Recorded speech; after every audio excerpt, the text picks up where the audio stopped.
Fight for my children, fight for my life, I will.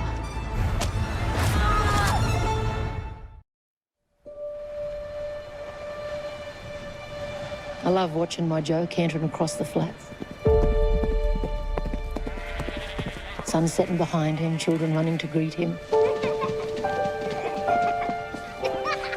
Waving his hat with joy on seeing them. He's been away 3 months. Mrs. Joe Johnson. I'm worried about her.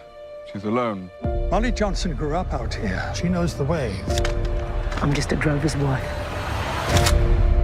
But cross me and I'll kill you. I'll shoot you where you stand and I'll bury you where you fall.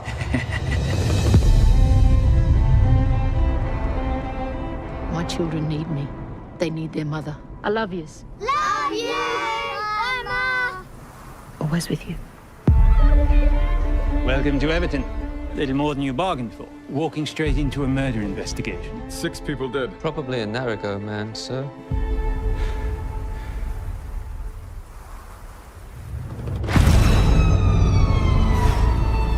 Are you a bad man then? I don't think I am.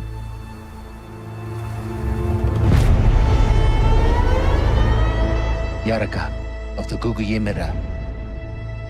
It is you. Oh, word travels fast around here. State your business. I drive with Joe. Said this drive he didn't show. First time in 8 years. You're a good man. Come with me. Did you believe her, Molly Johnson? Her husband waving his hat and seeing the children. Somehow it didn't ring true. Our secret.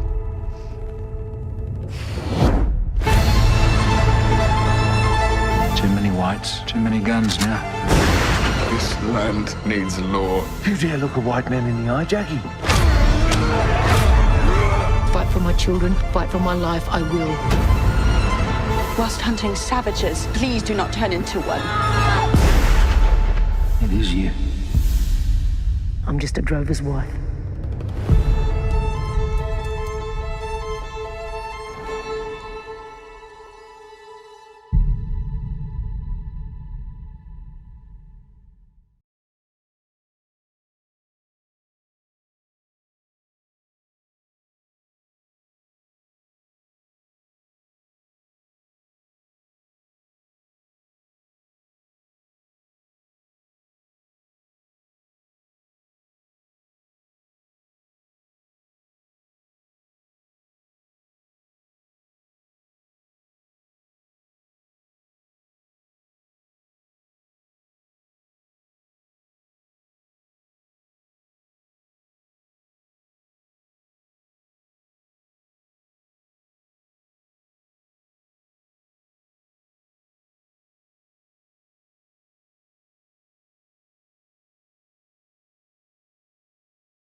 The 2-roomed house is built of round timber, slabs and stringy bark and floored with split slabs.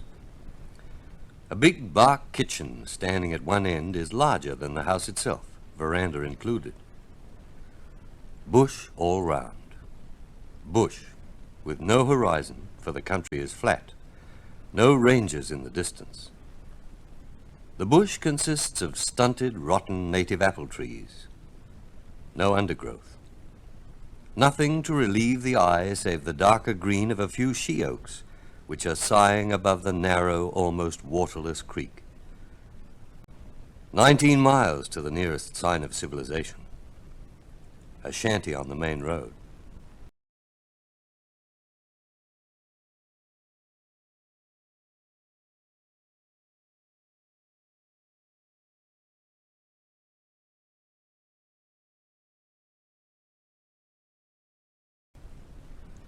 The drover, an ex-squatter, is away with sheep. His wife and children are left here alone. 4 ragged, dried-up-looking children are playing about the house. Suddenly, one of them yells, "Snake! Mother, here's a snake!" The gaunt, sun-browned bushwoman dashes from the kitchen, snatches her baby from the ground, holds it on her left hip, and reaches for a stick. Where is it?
"Here!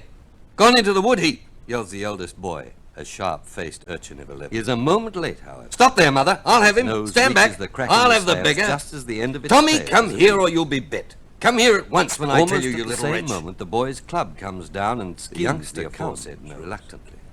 Carrying Alligator takes small notice of this and proceeds to undermine the building triumphantly. But there it goes, under the house! After a struggle, and darts away with club uplifted.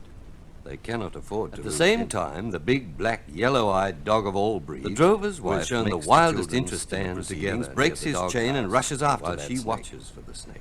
He is a moment late, however, and his nose reaches the crack in the slabs just as the end of its tail disappears.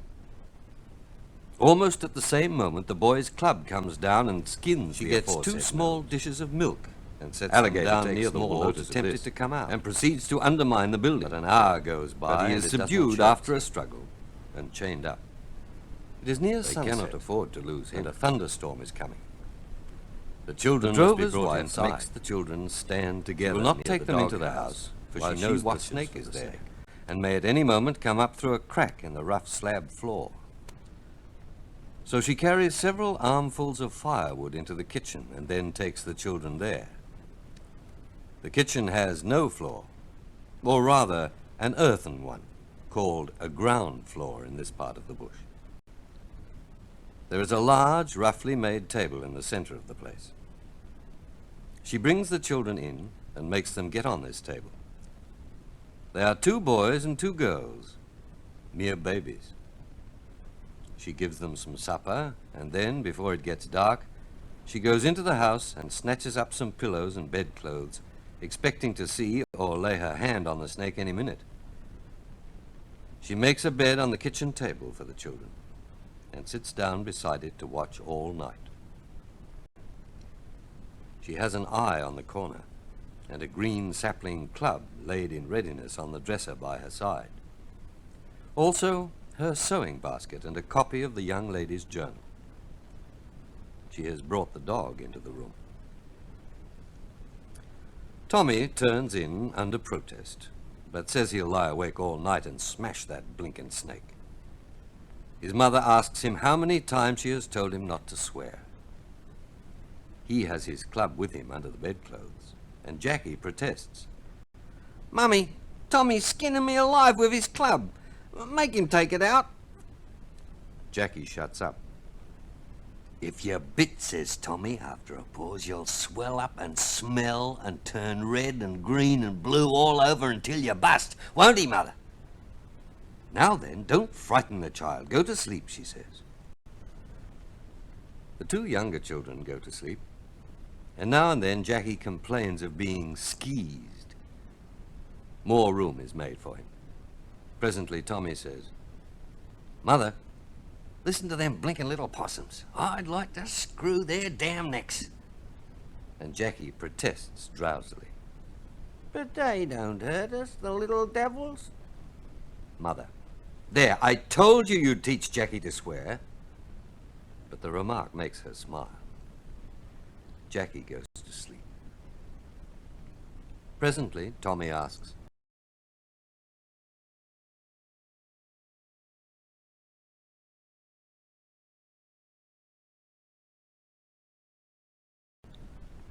Mother, do you think they'll extricate the bloomin' kangaroo? Lord, how am I to know, child? Go to sleep.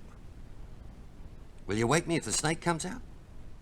Yes, go to sleep.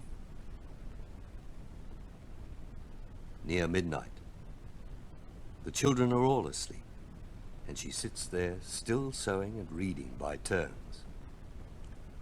From time to time, she glances round the floor and wall plate, and whenever she hears a noise, she reaches for the stick. The thunderstorm comes on, and the wind, rushing through the cracks in the slab wall, threatens to blow out her candle. She places it on a sheltered part of the dresser and fixes up a newspaper to protect it. At every flash of lightning, the cracks between the slabs gleam like polished silver. The thunder rolls, and the rain comes down in torrents. Alligator lies at full length on the floor with his eyes turned towards the partition. She knows by this that the snake is there. There are large cracks in that wall opening under the floor of the dwelling house. She is not a coward, but recent events have shaken her nerves. A little son of her brother-in-law was lately bitten by a snake and died. Besides, she has not heard from her husband for 6 months and is anxious about him. He was a drover and started squatting here when they were married. The drought of 1895 ruined him.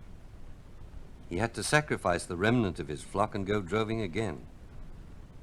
He intends to move his family into the nearest town when he comes back, and in the meantime, his brother, who keeps a shanty on the main road, comes over about once a month with provisions. The wife has still a couple of cows, 1 horse, and a few sheep. The brother-in-law kills one of the latter occasionally, gives her what she needs of it, and takes the rest in return for other provisions.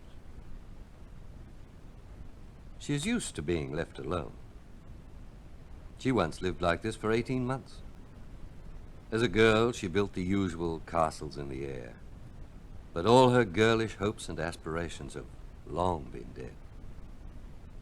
She finds all the excitement and recreation she needs in the young lady's journal, and, heaven help her, takes a pleasure in the fashion plates. Her husband is an Australian, and so is she. He's careless, but a good enough husband. If he had the means, he'd take her to the city and keep her there like a princess. They're used to being apart, or at least she is. No use fretting, she says. He may forget sometimes that he's married, but if he has a good check when he comes back, he'll give most of it to her. When he had money, he took her to the city several times, hired a railway sleeping compartment, and put up at the best hotels. He also bought her a buggy, but they had to sacrifice that along with the rest.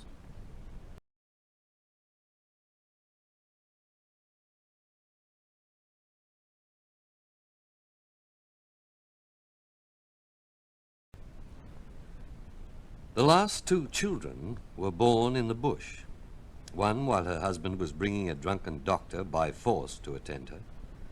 She was alone on this occasion and very weak. She'd been ill with fever. She prayed to God to send her assistance. God sent King Jimmy first, and he sent Black Mary. He put his black face around the doorpost, took in the situation at a glance, and said cheerfully, "All right, missus. I bring my old woman. She down along a creek." One of the children died while she was here alone. She rode 19 miles for assistance, carrying the dead child.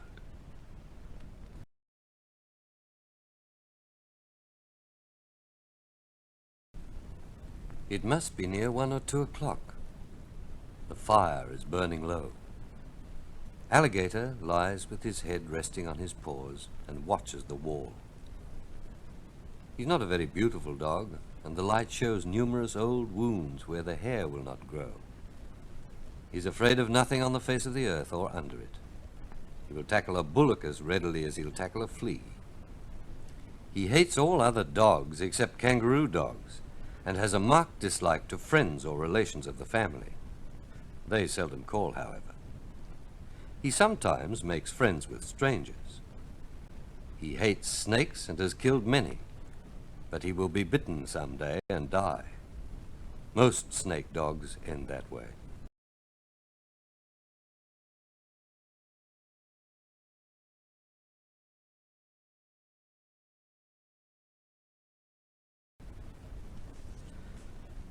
Now and then the bushwoman lays down her work and watches and listens and thinks. She thinks of things in her own life, for there is little else to think about. The rain will make the grass grow, and this reminds her how she fought a bushfire once while her husband was away. The grass was long and very dry, and the fire threatened to burn her out. She put on an old pair of her husband's trousers and beat out the flames with a green bough, till great drops of sooty perspiration stood out on her forehead and ran in streaks down her blackened arms. The sight of his mother in trousers greatly amused Tommy, who worked like a little hero by her side, but the terrified baby howled lustily for his mummy. The fire would have mastered her, but for 4 excited bushmen who arrived in the nick of time. It was a mixed-up affair all round. When she went to take up the baby, he screamed and struggled convulsively, thinking it was a black man.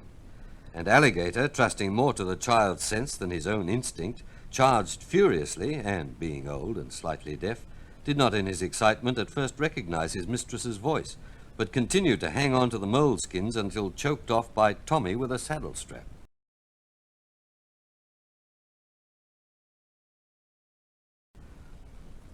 The dog's sorrow for his blunder, and his anxiety to let it be known that it was all a mistake, was as evident as his ragged tail and a 12-inch grin could make it. It was a glorious time for the boys, a day to look back to, and talk about, and laugh over for many years. She thinks how she fought a flood during her husband's absence. She stood for hours in the drenching downpour and had dug an overflow gutter to save the dam across the creek. But she could not save it. There are things that a bushwoman cannot do.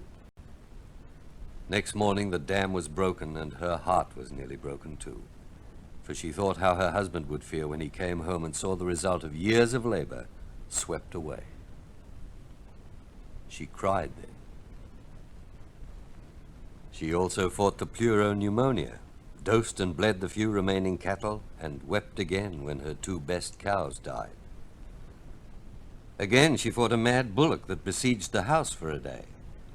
She made bullets and fired at him through cracks in the slabs with an old shotgun. He was dead in the morning.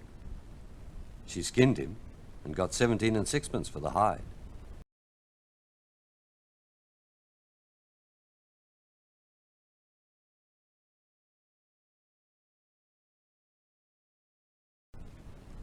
She also fights the crows and eagles that have designs on her chickens.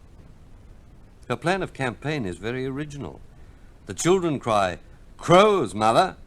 and she rushes out and aims a broomstick at the birds as though it were a gun and says, "Bang!" The crows leave in a hurry. They're cunning, but a woman's cunning is greater. Occasionally a bushman in the horrors or a villainous-looking sundowner comes and nearly scares the life out of her. She generally tells the suspicious-looking stranger that her husband and 2 sons are at work below the dam or over at the yard, for he always cunningly inquires for the boss.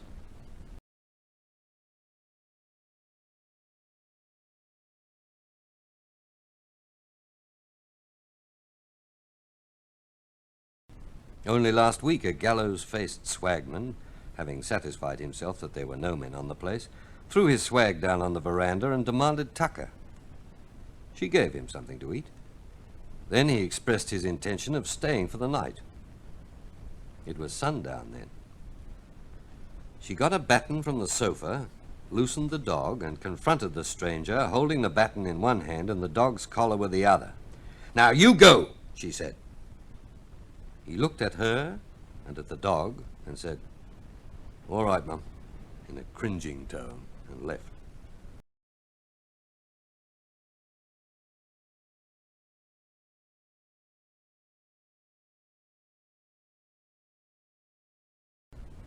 She was a determined-looking woman, and Alligator's yellow eyes glared unpleasantly. Besides, the dog's chawing up apparatus greatly resembled that of the reptile he was named after. She has few pleasures to think of as she sits here alone by the fire, on guard against a snake. All days are much the same to her. But on Sunday afternoon she dresses herself, tidies the children, smartens up baby, and goes for a lonely walk along the bush track, pushing an old perambulator in front of her. She does this every Sunday. She takes as much care to make herself and the children look smart as she would if she were going to do the block in the city. There is nothing to see, however, and not a soul to meet. You might walk for 20 miles along this track without being able to fix a point in your mind, unless you're a bushman. This is because of the everlasting, maddening sameness of the stunted trees, that monotony which makes a man long to break away and travel as far as trains can go and sail as far as ship can sail, and further.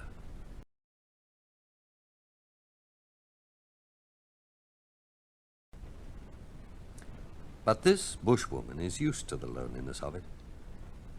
As a girl wife, she hated it, but now she'd feel strange away from it.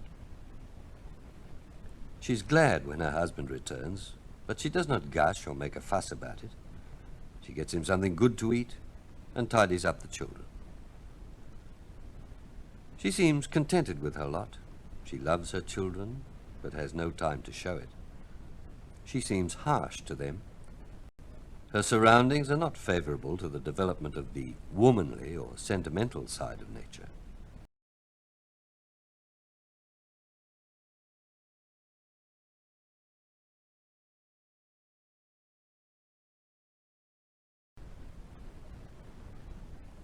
It must be near morning now, but the clock is in the dwelling house. Her candle is nearly done. She forgot that she was out of candles. Some more wood must be got to keep the fire up, and so she shuts the dog inside and hurries round to the wood heap. The rain has cleared off. She seizes a stick, pulls it out, and crash! The whole pile collapses. Yesterday she bargained with a stray blackfellow to bring her some wood, and while he was at work she went in search of a missing cow. She was absent an hour or so, and the native black made good use of his time. On her return she was so astonished to see a good heap of wood by the chimney that she gave him an extra fig of tobacco and praised him for not being lazy. He thanked her and left with head erect and chest well out. He was the last of his tribe and a king, but he had built that wood heap hollow. She is hurt now, and tears spring to her eyes as she sits down again by the table. She takes up a handkerchief to wipe the tears away, but pokes her eyes with her bare fingers instead. The handkerchief is full of holes, and she finds that she has put her thumb through one and her forefinger through another. This makes her laugh, to the surprise of the dog. She has a keen, very keen sense of the ridiculous, and sometime or other she will amuse bushmen with the story. She had been amused before like that. One day she sat down to have a good cry, as she said, and the old cat rubbed against her dress and cried too. Then she had to laugh.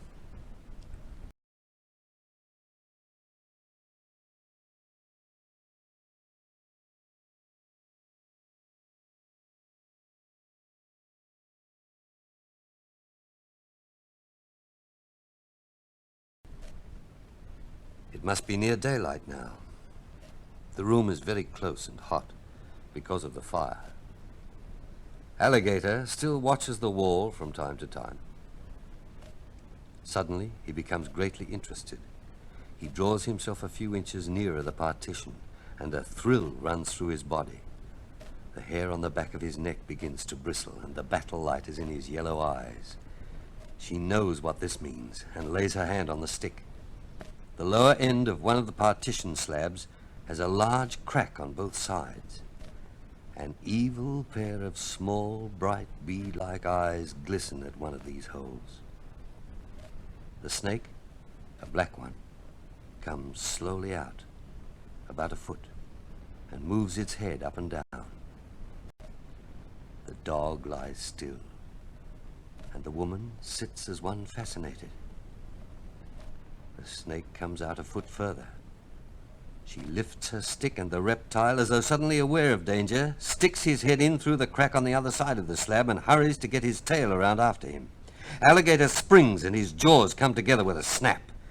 He misses, for his nose is large and the snake's body close down in the angle formed by the slabs in the floor.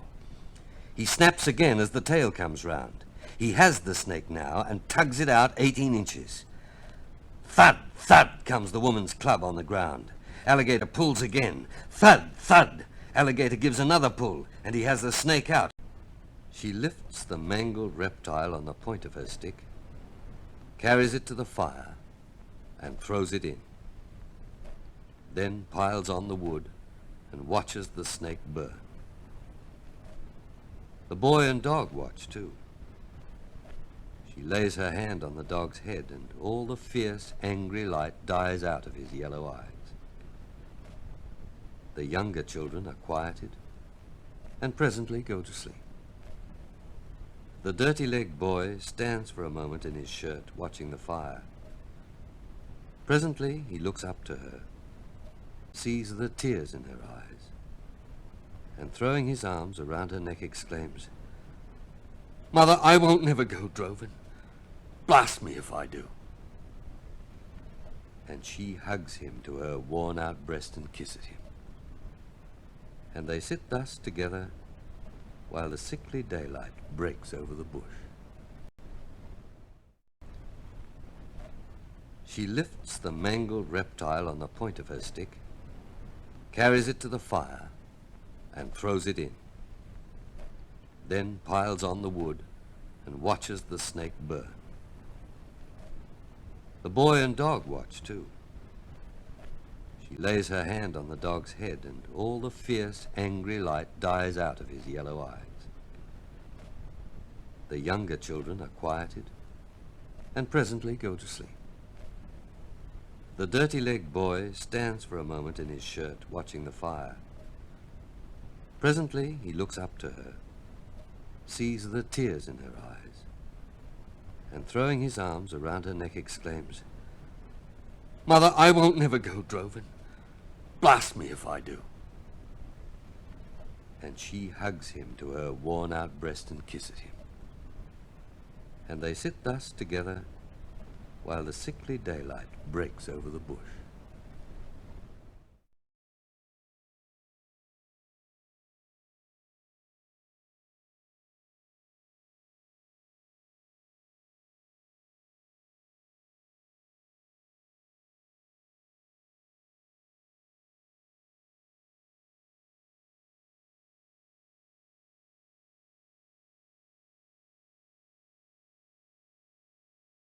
Danger, Will Robinson! Danger! No, Will Robinson! Danger!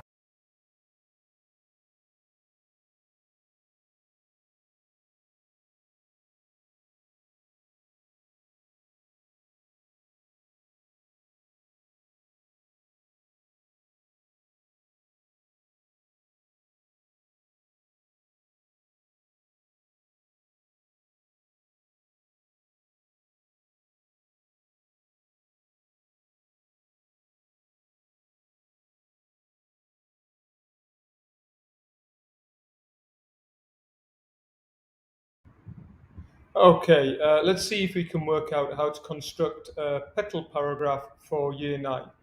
The question that they are looking at is, how does Shakespeare present passion in Romeo and Juliet? And so you want a point, sometimes known as a topic sentence, and in that topic sentence you should have the author's name, Shakespeare in this case, presents passion. So we've recycled the keyword from the question, and we're going to look at how this particular paragraph will answer it. In this case, character X, which will be Tybalt, to be overwhelmed by hatred. That's the point of the paragraph. So you do the same underneath. Then you need to introduce your evidence.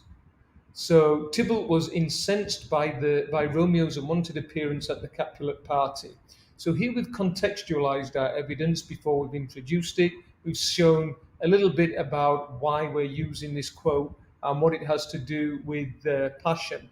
He threatened Romeo in the street later, and here comes the quote, "Boy, turn and draw." So now we've introduced the evidence that we're going to use. We can put the technique and the analysis together.